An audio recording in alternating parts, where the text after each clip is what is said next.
அனைவருக்கும் வணக்கம். நம்ம பேசிக்ஸ் ஆஃப் டெய்லரிங் பார்த்துட்ருக்கோம். ஆல்ரெடி ப்ரீவியஸ் ரெண்டு வீடியோவில் நான் பேசிக் டூல்ஸ் என்னென்னலாம் தேவை, ஸ்கேல்ஸ் என்னென்னலாம் தேவைன்னு சொல்லிட்டு போட்டிருக்கேன். இந்த வீடியோவில் நான் வந்துட்டு சிசர்ஸ் என்னென்னலாம் தேவை அப்படின்னு சொல்லிட்டு சொல்ல போகிறேன். நம்மளுக்கு ரொம்ப பேசிக்காக தேவை எதுவோ அது மட்டும்தான் நான் வச்சுருக்கேன். இதுலேயும் எப்பயும் சொல்கிற மாதிரி நிறைய டிஃப்ரெண்ட் டைப்ஸ் இருக்குது. எலக்ட்ரானிக்ஸ் இருக்குது, ஜிக்ஸாக் இருக்குது. அதெல்லாம் நம்மளுக்கு தேவையா அப்படின்னீங்கன்னா கிடையாது. நம்ம வேணும்னா வாங்கிக்கலாம், உங்களுக்கு வேணும் அப்படின்னா வாங்கிக்கலாம். ஆனால் பேசிக்காக இதெல்லாம் தான் தேவை. இது பேர் பார்த்திங்கன்னா சீம் ரிப்பர். சீம் ரிப்பர்னால் நம்ம துணி தைச்சிட்டு நம்மளுக்கு இந்த இடம் தப்பாக இருக்குது, நம்ம தைச்சது தப்பாக இருக்குது, அப்போ அந்த இடத்துல நம்ம பிரிக்கணும் அப்படின்ற பட்சத்தில் நம்ம இந்த சீம் ரிப்பர் யூஸ் பண்ணுவோம். அதேமாதிரி எல்லோரும் பண்ணுற தப்பு என்னன்னு சொல்லிட்டு பார்த்திங்கன்னா, சீம் ரிப்பரோட இந்த சைடு இந்த எட்ஜ் இருக்குது பார்த்திங்களா, இந்த எட்ஜு, இந்த ஷார்ப்பான எட்ஜ் வந்துட்டு நம்ம துணிக்கு உள்ளே விட்டு கட் பண்ணுவோம். ஆனால் இந்த பேர்ல் பின் ஹெட் மாதிரி இருக்குது பார்த்திங்களா, இந்த சைடு தான் துணிக்குள்ளே விட்டுட்டு இப்படி தான் கட் பண்ணிட்டு போகணுமே தவிர இப்படி துணிக்குள்ளே விட்டுட்டு இப்படி கட் பண்ணிட்டு போகக்கூடாது. இப்படி விட்டு கட் பண்ணிட்டு போனோம் அப்படின்னா இந்த எட்ஜு வந்துட்டு ஷார்ப்பாக இருக்கும், அது வந்துட்டு துணியை கிழிச்சிடும். எப்பயுமே இந்த சைடு தான் இப்படி தான் விட்டு கட் பண்ணிட்டு போகணும். எக்ஸாம்பிளுக்கு காட்டுறேன் பாருங்கள். எப்பயுமே ஸ்டார்டிங் எடுத்த உடனே இந்த எட்ஜில் இப்படி கட் பண்ணணும். இந்த எட்ஜஸில் கட் பண்ணும் போது மட்டும் நம்ம இந்த ஷார்ப் எட்ஜ் வச்சு யூஸ் பண்ணிக்கலாம். இப்போ பாருங்கள், இப்படி திருப்பி வச்சு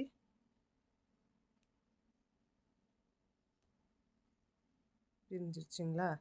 அதேமாரி இப்போ ஃபுல் லென்த்துக்கும் இப்படி தான் பிரிக்கணும்.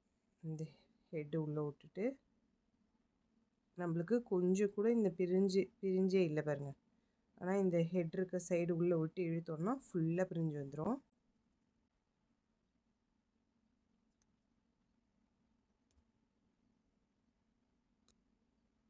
அழகாக பிரிஞ்சு வந்துருச்சுங்களா. துணி எதுவுமே டேமேஜ் பண்ணவே இல்லை. ஆனால் அதுவே இந்த சைடு விட்டோன்னா இப்போ நான் பிரிக்கும் போதே பார்த்தீங்கன்னா ஒரு இடம் நம்மளுக்கு குத்திக்கிச்சு. அப்போ வந்துட்டு அந்த துணி இன்னும் கொஞ்சம் வேகமாக நான் புஷ் பண்ணியிருந்தேன்னா துணி பிரிஞ்சிருக்கும். அவ்வளோதாங்க. இது சீம் ரிப்பரோட வேலை இதுதான். அடுத்து பார்த்திங்கன்னா ட்ரிம்மர். நம்ம இதை பேசிக்காக எதுக்கு யூஸ் பண்ணுவோம் அப்படின்னு சொல்லிட்டு பார்த்திங்கன்னா, த்ரெட் கட் பண்ணுறதுக்காக. நம்ம மிஷினில் தைச்சி முடிச்சுட்டு அந்த கடைசியாக த்ரெட் வரும் பார்த்திங்களா, அதை கட் பண்ணுறதுக்கு இது ஈஸியாக இருக்கும். அடுத்து இந்த சிசர் பார்த்திங்கன்னா பேப்பர் சிசர். இந்த சிசர் வந்துட்டு எதுக்கு நான் யூஸ் பண்ணுறேன் அப்படின்ட்டுனா, பேட்டர்ன் மேக்கிங் யூஸ் பண்ணிவிட்டு அதை கட் பண்ணுறதுக்காக இந்த சிசர் யூஸ் பண்ணுறோம். இது வந்துட்டு paper scissor. Full and full பேப்பருக்காக மட்டுமே தான் யூஸ் பண்ணணும். நம்ம பேப்பர் கட் பண்ணுறது, பேட்டர்ன் ஷீட் கட் பண்ணுறது, சார்ட் கட் பண்ணுறது மட்டுமே தான் யூஸ் பண்ணணும். இது வந்துட்டு பேப்பர் சிசர். அடுத்து பார்த்திங்கன்னா ஹீரோ ஆஃப் த வீடியோ அப்படின்னு சொல்லிட்டு சொல்லலாம் நம்ம ஃபேப்ரிக் சிசர். இது வந்துட்டு துணியை தவிர வேறு எதையுமே நீங்கள் இதில் யூஸ் பண்ணக்கூடாது. இது வந்துட்டு சிசர்னு சொல்ல மாட்டாங்க, ஃபேப்ரிக் ஷியர்ஸ்ன்னு சொல்லுவாங்க. SHEARS. துணியை கட் பண்ணுறது வந்துட்டு ஷியர்ஸ்ன்னு சொல்லுவாங்க. நம்ம பேப்பர் கட் பண்ணுறது எல்லாமே தான் சிசர். இந்த சிசரை கூட நீங்கள் இந்த இவ்வளோ பெரிய சிசர் தான் வச்சுக்கணுமா அப்படின்னு சொல்லிட்டு சொன்னால் கிடையாது. இதிலே குட்டி சிசர் இருக்குது பார்த்திங்களா, இந்த சிசர் கூட வச்சுக்கலாம். இது உங்களுக்கு கட் பண்ண ஈஸியாக இருக்கும் அப்படின்னு சொல்லிட்டு சொன்னீங்கன்னா இந்த சிசர் வச்சுக்கலாம். அப்படி இல்லைன்ற பட்சத்தில் இந்த சிசர் யூஸ் பண்ணிக்கலாம். அதே இந்த ஷியர்ஸ் வந்துட்டு ரொம்ப பாதுகாப்பாக பார்த்துக்கணும். ஒன்ஸ் நீங்கள் கீழே போட்டுட்டிங்கன்னா அவ்வளோதான், வேஸ்ட்டு. இதெல்லாம் 200 300 கொடுத்து நம்ம வாங்குறது. கீழே போட்டுட்டோம் அப்படின்னா ஒரு டைம் தானே சரி தெரியாமல் கீழே விழுந்துருச்சுன்னு பார்த்தீங்கன்னா சுத்தமாக வேஸ்ட் ஆகிடும். நம்மளால் அதுக்கப்புறம் இதை யூஸ் பண்ணவே முடியாது. அதனால் இதை கொஞ்சம் பத்திரமா எடுத்து வச்சு யூஸ் பண்ணணும்.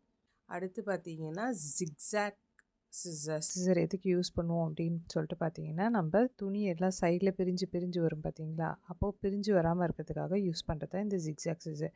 இந்த டீத் பார்த்திங்கன்னா ஜிக்ஸாக்காக இருக்கும், உங்களுக்கு இப்படி தெரியும்னு நினைக்கிறேன். அப்படி என்ன ஆகும்னா, நம்ம ஜிக்ஸாக்காக துணியிலையும் ஜிக்ஸாக்காக கட் ஆகும் போது நம்மளுக்கு துணி நூலெல்லாம் வந்து பிரிஞ்சு வராது. ப்ளவுஸில் கட் பண்ணி காட்டுறேன் பாருங்கள். இது இப்போ நான் ஸ்டிச் பண்ண ப்ளவுஸ் ஆல்ரெடி. இதில் எந்த அளவுக்கு துணி ஃப்ரீயாக இருக்குது பார்த்தீங்களா. இப்போ கட் பண்ணி காட்டுறேன்.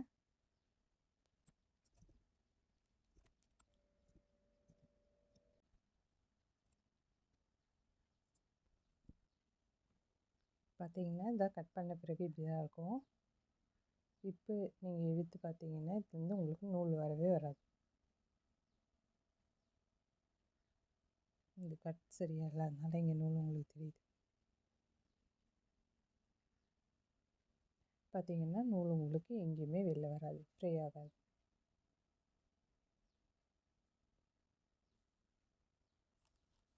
கட் பண்ணுறதுக்கு முன்னாடி கட் பண்ணதுக்கப்புறம் நல்லா டிஃப்ரென்ஸ் தெரியுது பாருங்கள். இதில் நம்ம இழுக்க நூல் நம்மளுக்கு வந்துக்கிட்டே இருக்கும். தெரியுதுங்களா? நம்ம இழுக்க நூல் நம்மளுக்கு வந்துக்கிட்டே இருக்கும். ஆனால் இதில் அந்த மாதிரி நம்மளுக்கு வராது.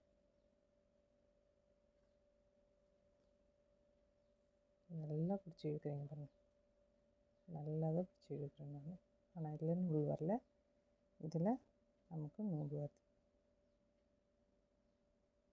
நான் யூஸ் பண்ணுறது வந்துட்டு ஜோதி பிராண்டோட சிசர். இதிலே வந்துட்டு நம்மளுக்கு பிளாஸ்டிக் ஹேண்டில் கூட இருக்கும். அந்த சிசர் இன்னும் பெஸ்ட்டு. நம்மளுக்கு இந்த ஸ்டீல் சில்வர் யூஸ் பண்ணுறது வந்துட்டு கை கொஞ்சம் பெயினாக இருக்கும். பிளாஸ்டிக் சில்வர் பார்த்திங்கன்னா நம்மளுக்கு ஈஸியாக இருக்கும். நம்ம இந்த ஃபேப்ரிக் சிசரே கூட அதே தான். இந்த மாதிரி கொஞ்சம் நம்ம பிளாஸ்டிக் சிசர் மாதிரி யூஸ் பண்ணோன்னா கட் பண்ணுறது நம்மளுக்கு ஈஸியாக இருக்கும். பாருங்கள், நீங்களே பாருங்கள் எவ்வளோ ஸ்மூத்தாக கட் ஆகுது, ஸ்மூத்தாக போகுதுங்களா? ஆனால் அதுவே இந்த சிசர் பாருங்கள், நான் இவ்வளோ ப்ரெஷர் போட வேண்டியதாக இருக்குங்க.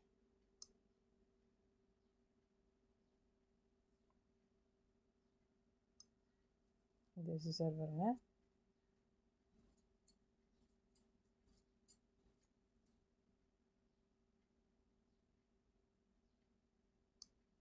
நான் வீடியோக்காக பண்ணுறேன்னு கூட நீங்கள் நினைக்காதீங்க. இது யூஸ் பண்ணுறவங்களுக்கு தெரியும் இது எவ்வளோ கஷ்டமாக இருக்கும் ஹேண்டில் பண்ணுறதுக்குன்ட்டுன்னு.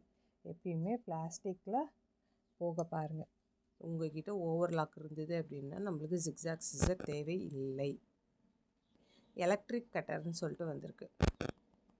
எலக்ட்ரிக் கட்டர் நம்மளுக்கு எதனால் யூஸ் ஆகும் அப்படின்னா, நம்ம இப்போ இந்த சிசர் வச்சுட்டு ஒரு துணியை தான் கட் பண்ண முடியும். ஒரு பீஸு, இப்போ ஒரு செட்டு ப்ளவுஸ் கட் பண்ணுறோம் அப்படின்னா அந்த ஒரு செட்டை மட்டும்தான் நம்மளால் கட் பண்ண முடியும்.